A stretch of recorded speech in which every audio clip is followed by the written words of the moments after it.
Well, hi, George. Chef Kim, how you doing today? Not so bad. I'm a little confused here with this white flour thing. You know, we have the history of bread and how the flour was milled in the good old times and all the good stuff is left in there, and now the modern milling methods seem to take out all the nutrients, and they say they replace them, they enrich the flour and put the good stuff and the vitamins back in. But what's really the deal with today's white flour? Well, years ago you used to be able to, man could live by bread alone, and women of course too, but that is no longer the case today if you're eating white flour. A diet high in refined flour and refined sugars, basically a diet full of empty calories. And when you read the ingredients, if it says enriched flour, it's been enriched with all the vitamins that have been taken out, and they'll put some other things in there too. Let's say if you want whole wheat bread, which is going to be the most nutritious for you, you're going to have something that has one type of texture. If you want something light and fluffy, and that doesn't present any challenges to your teeth, then that's another story, and you're using white flour. So it's kind of like, do we go from one end to the other? What do we want out of our bread, and how do we get there? Using either a mix of flours, of whole grain flours, and a mix of white flour. So that's really what we need to be looking at, and not worry so much about the vitamins and the things that are added to flour, but think, first of all, what type of bread do I want to be eating? Do I want whole grain, or do I want white flour?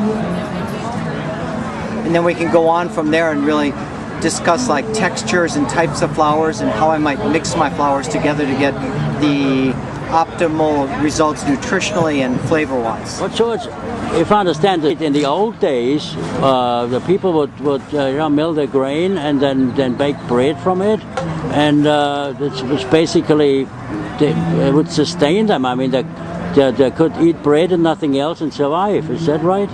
Well, of course they had other food, but let's look at small farmers. They had small plots of land, they grew wheat, they grew grain, and they would harvest that wheat, thresh it out, and then what would they do? They'd store it, and then when they needed flour, they'd take it over to their mill, and the miller would grind it for them. And they usually it'd be a water-driven grinding system, stones, and if they took 100 pounds in, they'd get, probably 90 pounds back. Maybe they'd exchange some flour as part of the payment, or give them chickens, I don't know what, in their exchange.